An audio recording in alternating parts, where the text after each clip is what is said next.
What would you do if a structure the size of a world began turning toward Earth? Not a ship, not a weapon we understand, but a dead star's ring reborn, aligning itself with our home. Scientists say it could be a lens powerful enough to burn continents or summon something older than life itself. Every second brings it closer to alignment, and once complete, no one knows what will happen. A crew is sent to decide, destroy humanity's greatest discovery, or risk our survival for answers. Would you choose knowledge or existence? Join us as we descend into the orbit of a dead star, where survival and discovery collide. Section 1. The First Tremor. The first movement of the Ringworld was so subtle that most instruments mistook it for noise, a tremor in the background of stellar observation data that only later revealed itself to be deliberate, a shift too precise for coincidence and too immense for natural mechanics. Because what the astronomers saw was a structure 10 times the diameter of Earth's orbit pivoting around a dead star with the elegance of a machine tuned to scales of millennia.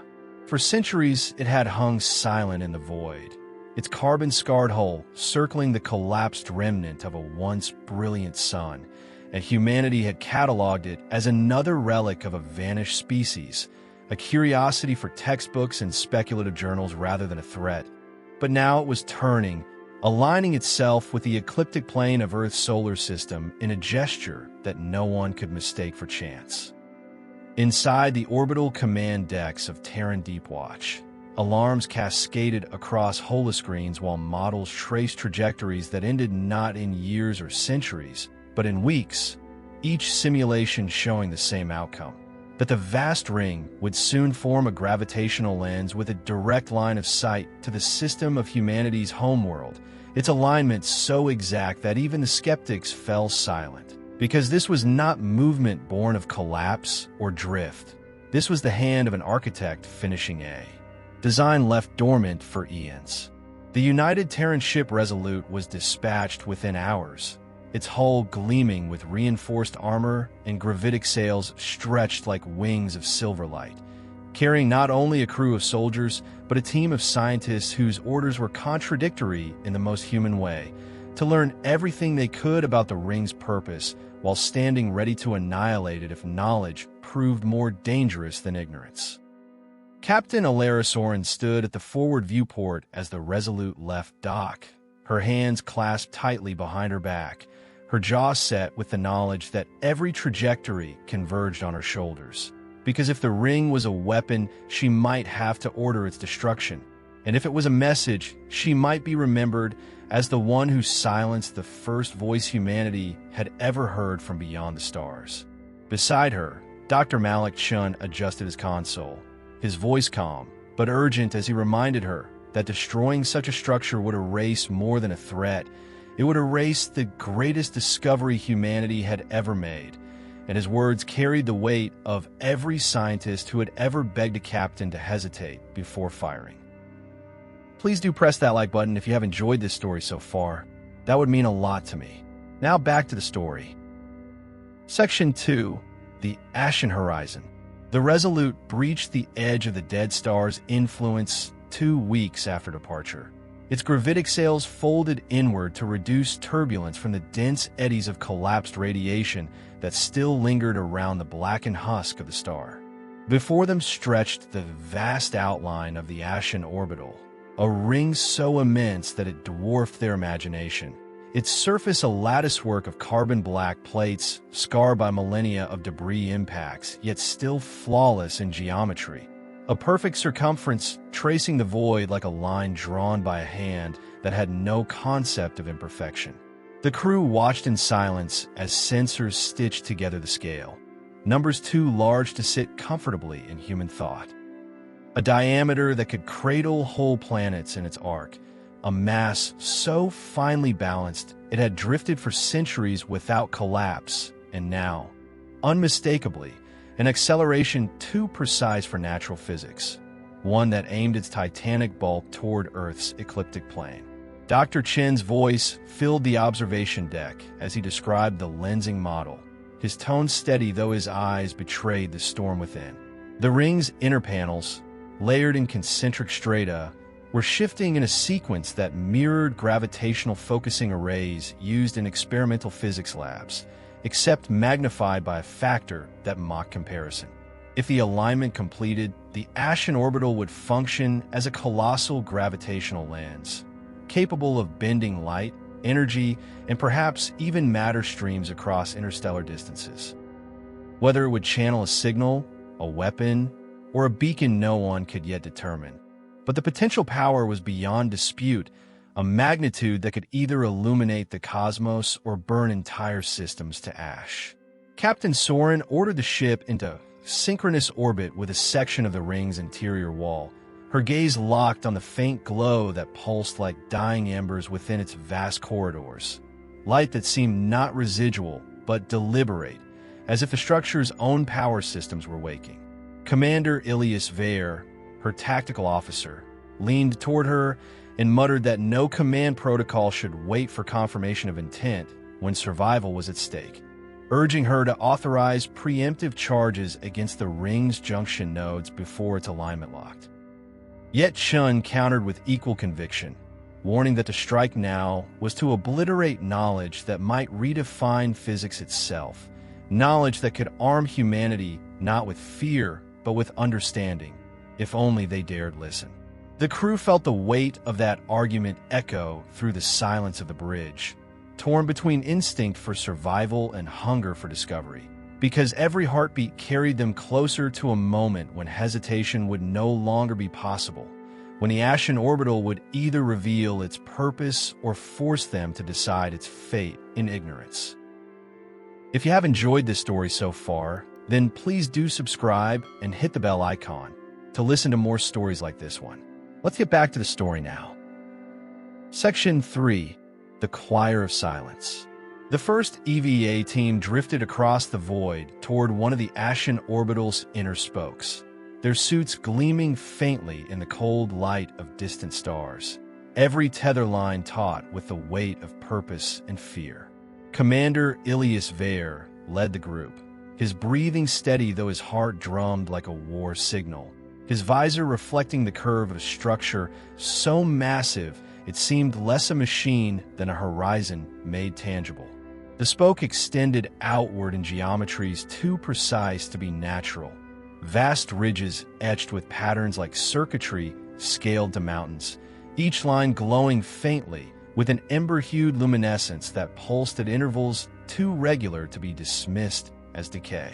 As their boots made contact with the carbon-black surface, vibrations hummed through the plating, not random but harmonic, a resonance that seemed to shift in recognition of their presence, as though the act of being observed had been anticipated. Dr.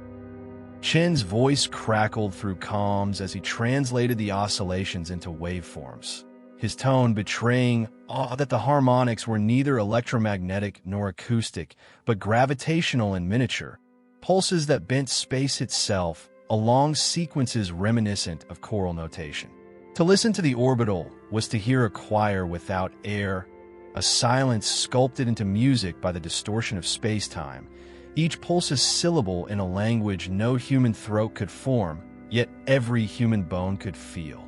Ilias gritted his teeth against the sensation that the structure was not simply resonating, but communicating, not broadcasting, but waiting, as though the silence between pulses carried more weight than the sound itself.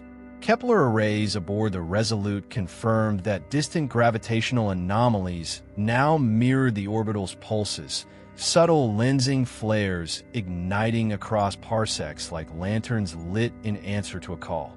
The phenomenon carried implications as vast as the void itself.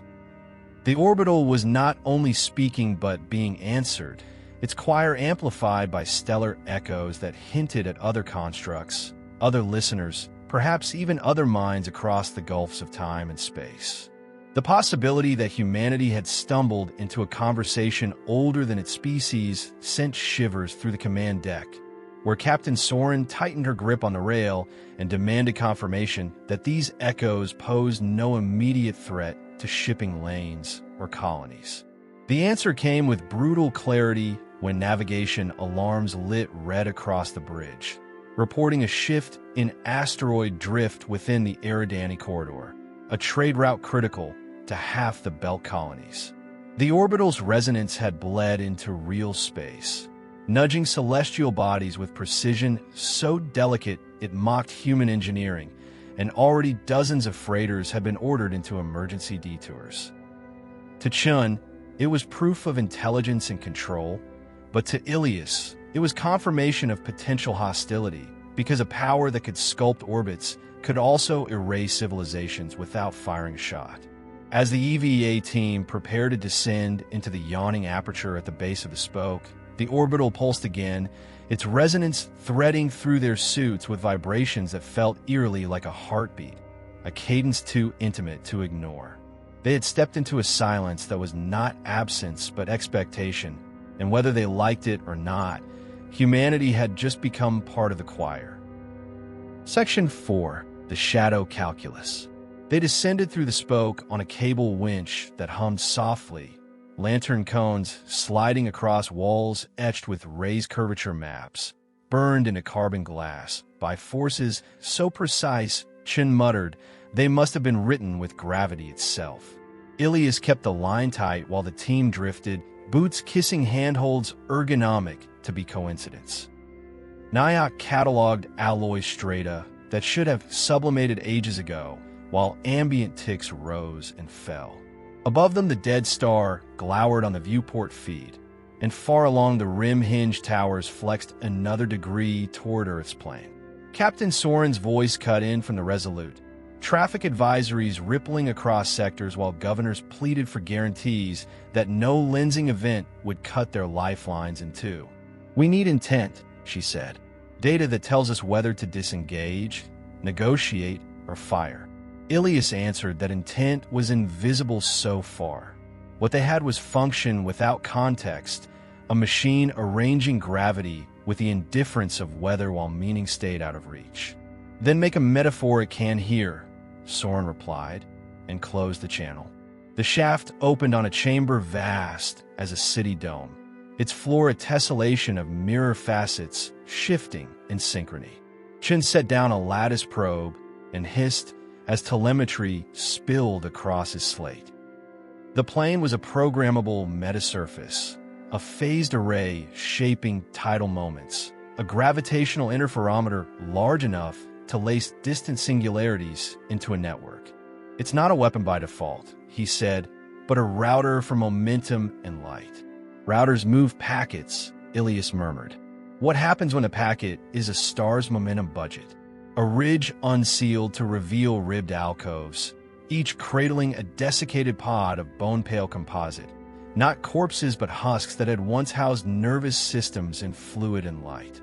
Nyack whispered that the architecture was bioadaptive, scaled for beings taller than humans, and coupled to the ring's stress lattice. Some pods thrummed faintly. Others lay cracked to powder drifting like winter smoke. Soren broke the quiet, reporting a pulse across the rim and diffraction, fringing Earth's ecliptic like ripples around a blade. The alignment clock had accelerated. A countdown had begun in the orbital mechanics of everything humanity loved. Options? She asked. 3, Ilias said. We parley with a choir we barely hear. We cut the throat of the song, or we change the words mid-note. Section 5. Fires in orbits. The alarm cut through the ship like a blade as Lieutenant Anika Reyes fed the latest telemetry into the bridge's projection sphere, her hands trembling despite years of drilling for belt hazards, because the data showed not a threat creeping toward them, but a storm already in motion. Along the asteroid arc near Hygeia, dozens of bodies had shifted their paths simultaneously, their trajectories bending not under natural perturbation, but under the influence of faint pulses leaking from the Ashen Orbital skeletal rim, as if the structure were rehearsing with debris before performing with worlds. Captain Soren steadied herself against the rail, her jaw set but her voice calm, reminding her officers that panic solved nothing, and ordering Reyes to extrapolate which colonies were most at risk. The answer came sharp as a blade's edge. 2 mining rings along Pallas, and the drift habitats at Clavius Gate, all of them carrying more than 40,000 lives between them. Their fragile atmospheres never designed to endure impacts scaled to millions of tons. Ilias gripped the back of a chair and muttered that the ring was demonstrating capability rather than committing violence, the way one might slam a hand on the table without yet throwing the first strike. But Shen countered in a low growl that the demonstration still meant people would die if the asteroids were not redirected. Nyack whispered that every equation whispered intention, because the ring's shifts followed harmonic intervals rather than chaos, the paths selected like notes in a chord rather than random scatter. The bridge fell into silence before Captain Soren spoke again, her words like iron wrapped in sorrow, declaring that humanity did not have the luxury of waiting for a third rehearsal, because whether the machine's logic was hostile or indifferent, the consequence was the same. People would be ground into ruin if nothing was done. She ordered the fleet's gravitic tugs deployed, even though every officer knew their emitters were built for incremental course corrections, not for rewriting entire swathes of orbital mechanics. As the Resolute's drives flared and the formation spread like a defensive net across the inner belt, the crew felt the weight of both awe and terror, because they were not battling an enemy in any familiar sense, but wrestling with the inertia of ancient intention carved into a lattice larger than nations. On the observation deck, Ilias closed his eyes and whispered to no one in particular that they were standing between the fire of creation and the homes that defined their species, and that this line, however fragile, would hold because it had to. The first tug burned its drives, nudging an asteroid a fraction off its new path, and for a fleeting moment it seemed possible that they could thread survival through the storm. But then the orbital pulsed again, subtle and vast, and the rock corrected itself as though obeying a will older and stronger than engines, and the truth arrived in every heart at once. Humanity was not moving the storm was allowing them to try. Section 6. The Weight of Silence. The reports from the outer patrols arrived in steady succession, each one little more than a carefully phrased admission of defeat, because no matter how aggressively the gravitic tugs strained their emitters, or how desperately they burned propellant to force asteroids into alternate paths, the Ashen Orbital corrected the trajectories again, always with the precision of a surgeon adjusting a scalpel, never hurried, never erratic, always perfect in its recalculations. Captain Soren listened to every transmission without once interrupting, her hands folded behind her back as the shifting orbital diagrams expanded across the main display. Each glowing line another reminder that the ring could not be outmaneuvered. When the final voice faded into silence, she finally spoke, her tone carrying no trace of anger, only the quiet weight of inevitability turning into command. Dr. Nyack, who had not looked up from his console in nearly an hour, finally straightened and declared that such corrections proved intelligence beyond dispute, because natural systems did not respond with such consistent precision, nor did automated defenses retain function after millennia without exhibiting degradation. Ilias leaned forward, his knuckles pale against the edge of the display as he asked whether that meant the orbital was attempting to communicate, but Shin cut him off with a weary exhale, arguing that communication required curiosity and the will to bridge difference, while this was nothing more than geometry applied with ruthless indifference. For several long breaths the bridge was silent except for the drone of the engines and the faint ticks of cooling panels, until Lieutenant Reyes suggested that perhaps the silence itself was the language, that the orbital was not ignoring them, but presenting a demonstration, a declaration of capability before meaning. Soren studied the notion but remained cautious, knowing full well that silence could serve both as greeting and as warning, and that neither interpretation offered comfort. Beyond the observation windows, the fractured light of the dead star slid across the vast skeletal rim, each girder shimmering faintly as though it remembered the furnace that had once birthed it, and the sheer immensity of the construct pressed into their lungs like another kind of gravity. Ilias murmured that perhaps this was not malice at all but obligation, an ancient protocol unspooling across time long after its creators had vanished, an echo obeying instructions written in stone and fire. Captain Soren tightened her grip on the railing and delivered the order none wanted to hear, yet all had anticipated. Contingency planning for a preemptive strike was to begin immediately, because humanity could not risk annihilation waiting for benevolence that might never come. The words fell like iron weights, and while no one raised protest, a heaviness settled upon them. The suffocating knowledge that to preserve their fragile colonies, they might be forced to erase the greatest marvel they had ever discovered. Dr. Nyack stared at the holographic lattice as it spun slowly above the table, his expression torn between wonder and despair, whispering that to destroy the orbital would be to burn a library older than human history itself, a record carved into geometry and orbit. Yet even as the words escaped him, he understood that survival always demanded sacrifice, and someone had to decide whether that sacrifice would be the past, the present, or the future. The silence that followed stretched longer than any vibration of the ancient ring, pressing into bone and breath until it became a weight of its own. And for the first time in her long command, Captain Soren admitted aloud that perhaps humanity had finally encountered a truth too vast to master, and perhaps mastery had never been the point at all. Section 7. A Key Inside Rust.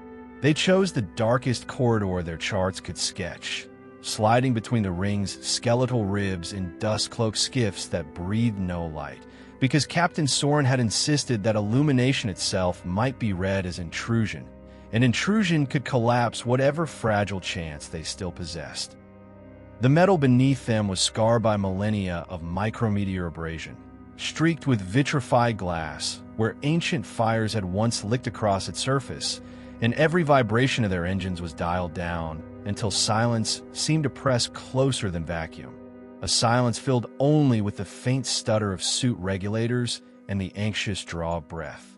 A hatch appeared in negative, an oval seam that refused frost even as surrounding beams glittered white, its surface pulsing in time with the orbital cadence mapped by their instruments. And Ilias cut the weld without ceremony, stepping aside as the plate folded away with a groan that echoed too long in their calms. The chamber beyond felt less like a room than a reliquary, its walls webbed with pale filaments that brightened almost imperceptibly at their presence, as though the place itself struggled to decide whether visitors were permitted. At its center rested a plinth of ferrite and crystalline alloy, low enough to kneel beside, etched with shallow slots that resonated faintly against their boots. Dr. Nyack's hands, unsteady but certain, brushed aside brittle frost until a prism of smoky metal revealed itself, so small it seemed absurd against the enormity of the structure. And yet the instant it rose free, the skiffs vibrated in unison, as if responding to a chord struck inside their bones.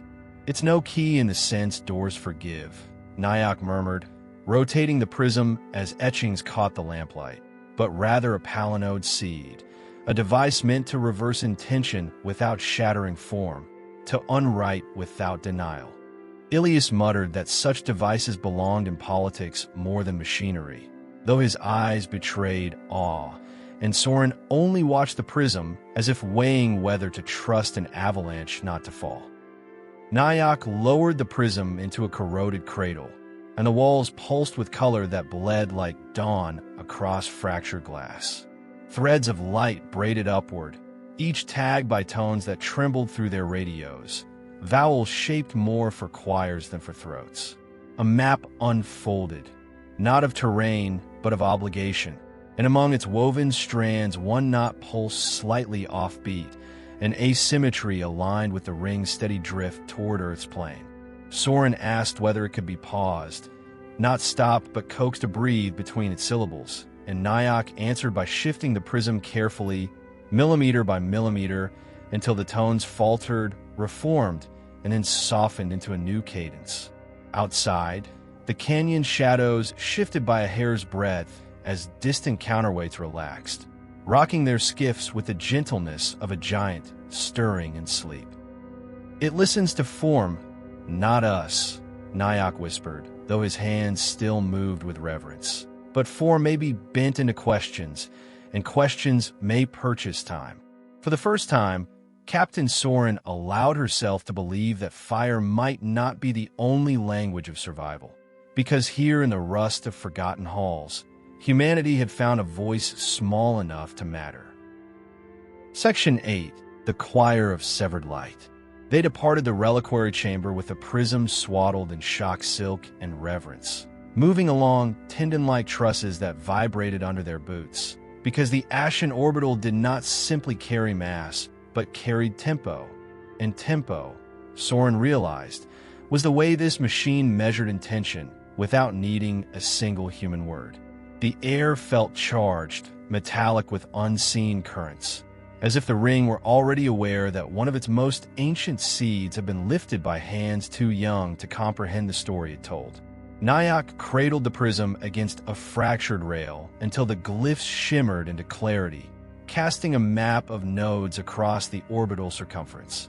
12 spans formed the arrangement, each radiating like a choral voice, though one flickered dim, like a note held too long by sorrow that refused release. He spoke carefully, with the cadence of one who knew every syllable carried weight, explaining that the palinode seed was not a command but a counterpoint, a way to braid dissenting intention into a structure designed only to obey its original theorem. By channeling their crude emitters through its lattice, they could create resonance, rehearsal rather than annihilation, a rehearsal delicate enough to test the will of the machine. Ilias asked whether gentleness could survive contact with generals who understood only decisive fire, since coalition strike groups now trailed their shadow across the ecliptic, waiting for orders. Soren answered that patience itself was a fuse, burning steadily toward decisions no plea could forestall, and that if they hesitated too long, the vote to destroy would arrive before their evidence. So they worked quickly, lashing their skiff's projectors into the prism, aligning battered nodes until the decking thrummed like a question taking form in their bones. When Nyack whispered that the choir was ready, Soren gave the count, and the structure breathed. Light spilled across the canyon in deliberate strands, touching a cracked reflector that bloomed with ghosted visions. They saw a sky without constellations, burned into a single blaze, then a city built in a crater where translucent towers rose above rivers steaming in the wind of a cooling sun, while caretakers engraved apologies in a stone that no longer answered. The radiance faded like the closing of a weary eye, leaving silence that felt less like threat and more like expectation. Soren recorded every flicker and transmitted the packet toward Earth, whispering that all they asked was a pause long enough for proof to be seen, before fear chose silence forever. Section 9. Hinge of the Ecliptic. The transmission reached the Athena spire in a streak of compressed light, and for a breathless span, the only reply on their channels was the hiss of suit circulators and the faint hum of the orbital's bones. When the Council finally returned a decision, it was 2 lines that carried the weight of a planet. Demolition authorization suspended for 1 orbital cycle, but with the stark warning that any unsanctioned attempt to alter the Ashen Orbital's trajectory would be treated as aggression against Earth itself. Soren read the directive aloud, clipped and neutral, then ordered the crew to begin the only language politics respected under a vanishing clock. Demonstration, visible, undeniable, survivable. Nyack unfolded his diagrams like scripture, wireframe arcs etched across his pad mapping leverage points between the orbital's skeletal spokes, showing how the reliquary's counterpoint could be applied not as violence, but as guidance, a subtle nudge vast enough to be measured across interplanetary baselines. Ilias scavenged emitters from the derelict skiff they had moored inside the broken ring. Wiring them into the palinode prism, They had anchored at Node 7's junction. Harrow and Soren tuned each array with practiced restraint until the decks thrummed beneath their boots, hearts stumbling to rhythms older than humanity, then settling into lockstep with the orbital's endless cadence. Coalition striker on intercept, Ilias announced, voice steady but taut, eyes fixed on scopes alive with incoming mass signatures. Weapons cold, drones screening the bow. They're here to watch, not yet to burn. We begin anyway, Soren said, gaze locked on the dark horizon where the ring's curve bent into infinity. On my mark, 1, 2, 3. Their chord lifted, fainter than the background murmur, yet the Ashen Orbital heard. Light rippled across a nearby reflector, stretched, and its rotation bled a fraction away from its steady march toward Earth's ecliptic. To the eye, nothing shifted, but to the instruments the divergence was instant, undeniable, a deviation so precise it demanded acknowledgement. The striker's telemetry lit crimson, then abruptly froze, its commander forced to cut drives and recalculate. A cold warning ping arrived, sterile and official. They were under direct observation, their status conditional, their next action weighed as provocation. Drones spread into a glittering halo, hemming them inside a pen of silent intent. Soren's voice carried calm as he nodded to Nyack. Second verse. We shape, not shatter. The counter chord threaded through the reliquary's mapped fracture, touching the dim span that flickered like grief. The reflector brightened with a softening sigh, and for one heartbeat the ring's vast body hesitated, as though memory had outweighed command. Then the striker's commander spoke, and every star around them felt suddenly conditional. Section 10, the Fractured Mandate.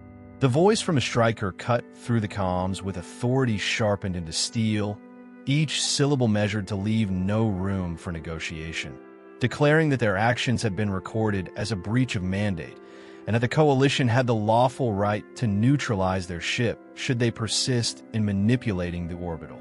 For a moment, the bridge of the Asterian fell into silence, so taut it seemed every console dimmed, and Ward, who had carried entire campaigns on her shoulders, now faced the kind of ultimatum no battle could win outright, because the choice was not between survival and destruction, but between obedience and irrelevance.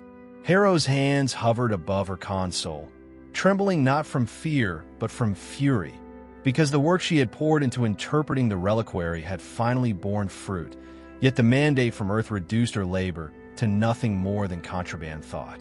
Ilias muttered darkly that the Coalition's ships carried enough arsenal to slag half the orbital if provoked, though even that destruction might not end the alignment, because the ring's machinery operated on a scale that ignored violence the way tides ignored rain. Nyack pressed forward despite the weight in the room, pointing at the vector plots blooming across his hollow, showing the deviation they had forced into the orbital's rotation, proof that the relic could be shifted without shattering, proof that human intent could nudge cosmic inertia. Soren steadied the crew with a voice low but unwavering, stating that history would not remember who carried sanction or who carried threat, but who had the courage to shape outcome when hesitation meant extinction. The striker's commander repeated their warning, drones closing the cordon until the stars themselves seemed replaced by cold sentinels, and still Soren refused to yield, instead opening a channel broadcast, not to the Coalition, but to every ship, station, and relay in range, transmitting their proof. A live stream of the orbital's altered trajectory. Across the void, civilian freighters, mining barges, and outpost relays received the feed, and within minutes the wider net flared with voices demanding explanation, questioning why demolition was necessary when demonstration had already bent the relic. The striker's certainty faltered, its silence thickening until Harrow whispered that even military steel could rust when truth cracked its frame. Then the Ashen Orbital answered for itself. Reflectors across its circumference flared like dawn breaking in reverse. every beam converging into a column of light that lanced away from the dead star, not toward Earth, but into the dark between systems, a signal vast enough to etch its passage into the fabric of the belt. The Striker's commander broke the silence at last, their voice stripped of authority and filled with something far older: fear. Section 11. Fire in the Hinge. The beam did not fade but widened until the void itself seemed flayed open, its columns scattering particulate haze across the starless gulf, while every sensor aboard the Asterion screamed warnings in cascades of color that translated to a single truth. Energy was being pulled from the dead star itself, its corpse ignited like a furnace dragged unwillingly back to life. Harrow gasped as she parsed the harmonics, because the beam was not raw output, but structured transmission, a coherent pulse flung across interstellar distance, like the opening shout of a conversation carried on wavelengths broader than thought itself. Nyack confirmed in a hoarse whisper that the trajectory of the emission aligned with coordinates near the Cygnus Rift, an empty reach with no charted colonies. Yet his models showed orbital mechanics recalibrating throughout the system, as though the Ashen Orbital had just rewritten every gravitational constant to favor its lens. The Striker fleet panicked first, their commander barking orders that triggered missile silos to bloom like malignant flowers across their hulls, the warhead streaking toward the ring with acceleration that blurred against the dark. Ward barked counterorders, voice hoarse but commanding, directing Ilias to trigger the proof-borne channel to every ship, showing the futility of blind demolition when the relic bent gravity itself as easily as glass. Civilian freighters cried across open channels, pleading that no one fire until the trajectory of the beam was understood, but the missiles already crossed thresholds where retreat was impossible, their contrails twisting in gravitational eddies spun from the ring. Then the orbital moved again, this time not with slow inevitability, but with a convulsion that rippled through its circumference, every reflector flashing in resonance, turning the missiles aside with distortions that folded their vectors like paper. Some detonated prematurely, others skidded harmlessly into void, but enough struck to light the ring with plumes of incandescent ruin. The Asterion lurched as shock waves cascaded across void, the crew bracing against panels that sparked under strain, while Harrow shouted that the ring's emission was fracturing, the beam splintering into thousands of threads that began to arc inward toward the belt. Ward steadied herself against the trembling rail and issued the order that split even her own conviction, commanding their experimental gravitic relays online despite the danger. Because if the ring was a hinge upon which outcomes turned, then humanity's only chance lay in throwing their own weight against its axis. Soren met her eyes across the chaos and nodded once, silent acknowledgement that history would never forgive hesitation here.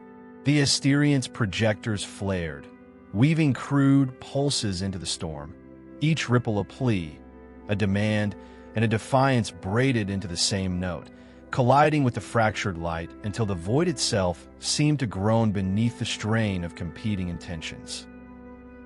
Section 12. Ashes of an Orbit. The splintered beams lashed across the system like threads of molten glass, each one seeking resonance with a path carved through vacuum. Yet when they met the interference of the Asterion's crude gravitic projectors, the harmonics clashed in thunderous silence. A war of geometry rather than fire, space bending in contortions that threatened to tear the hulls of every vessel within reach. Harrow screamed over the din that the ring was attempting to restabilize, drawing upon the corpse of its star to fuel corrections. But Ward steadied her voice and ordered every ship still able to broadcast to mirror the Asterion's pattern, binding disparate hulls into a choir of imperfect defiance.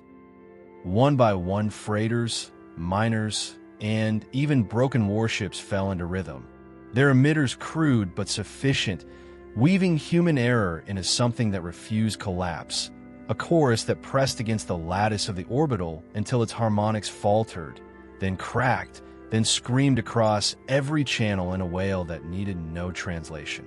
The ring shuddered, arcs of light snapping free as its own gravity wells tore loose. Millions of tons of ancient stone breaking into cascading segments that spun outward like dying embers.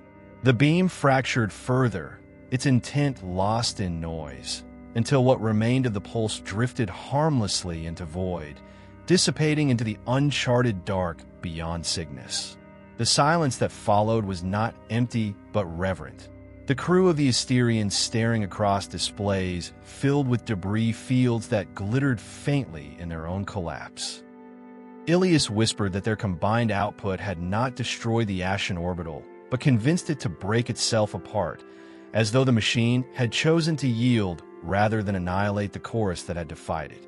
Nyack confirmed the gravitational lens had collapsed, its focal trajectory lost, though fragments of the mechanism still carried currents that would drift for centuries, relics of a conversation cut short by human insistence that survival could never be reduced to obedience.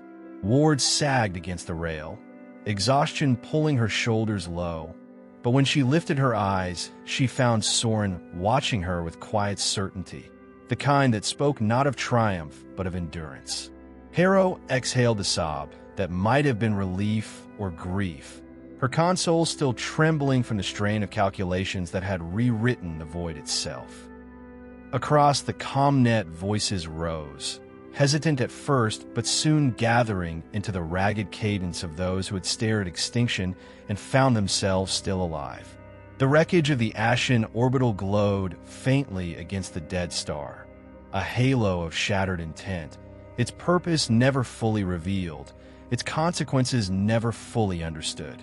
Humanity had not learned whether it had been weapon, beacon, or prayer, but in its fracture lay proof that even in the face of architectures older than their species, fragile hands and unsteady voices could tilt the balance.